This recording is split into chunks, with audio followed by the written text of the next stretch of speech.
पृथ्वी शांत अंबर शांत नवग्रह शांत हो, शांतिमय हो विश्व सारा, चित्त चिन्मय शांत हो, अहिंसा में हो जगत, हिंसा की ज्वाला शांत हो, अहिंसा परमो धर्म उत्तेजनाए शांत हो, शांति जिनवर सर्वदा शीतल करे मन प्राण को, नमन सत तीर्थंकरा श्री शांति जिन भगवान को।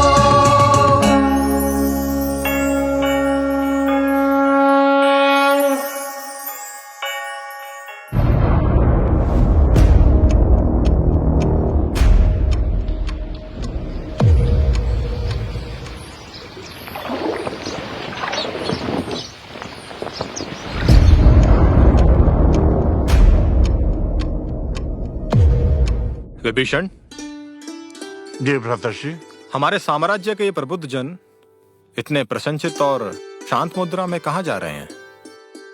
भ्राताश्री, मुझे सूचना प्राप्त हुई है हमारे राज्य में मुनि श्री बुद्धिसागर जी पधारे हैं। अच्छा। और इनकी विशेषता ये है कि ये अपने दिव्य ज्ञान के द्वारा समस्त जनमानस की जिज्ञासाओं को शांत कर देते हैं। अच्छा? हाँ। ये तो हमारा सौभाग्य है कि मुनिवर हमारे राज्य में पधारे हैं।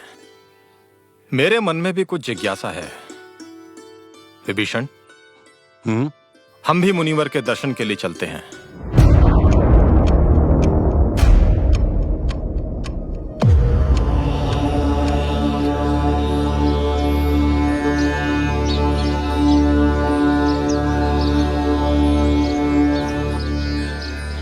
नमोस्तु भगवान। यशस्वी भव। ये मेरा सौभाग्य है कि मुझे आपके दर्शन प्राप्त हुए। आज समस्त राज्य में बस आपके ज्ञान की महिमा का ही गुणगान हो रहा है। बहुत लंबे समय से मेरे मन में भी एक प्रश्न है और आपसे प्रार्थना करता हूं कि आप मुझे उस प्रश्न का उत्तर दें। मुनिवर, मैं जानना चाहता हूं कि मेरी मृत्यु किस कारण से होगी।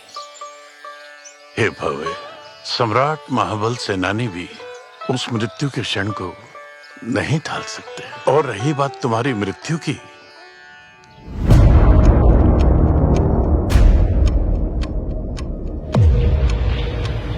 तो उसका कारण राजा जनक की पुत्री होगी और तुम्हारी मृत्यु अयोध्या नरेश राजा दशरथ के पुत्र के हाथों होगी। ये शरीर तो सदा से नाशवान है। हमें आत्मा के उत्थान के लिए और मोक्ष के लिए निरंतर प्रयास करते रहना चाहिए।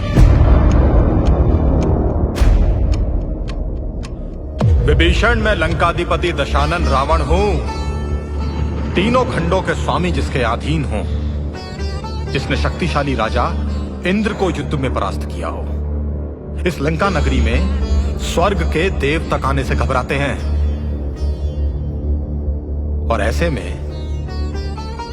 ये भूमि पर विचरण करने वाले सामान्य मनुष्य और मेरी मृत्यु करेंगे।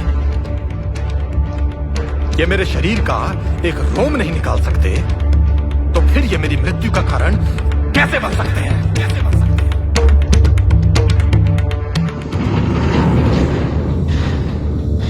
परंतु मुनि के कहे हुए वचन भी निराधार तो नहीं, इसलिए चिंता का विषय तो है विभीषण। आपके अनुज के रहते आपको चिंता करने की कोई आवश्यकता ही नहीं है भ्राताश्री।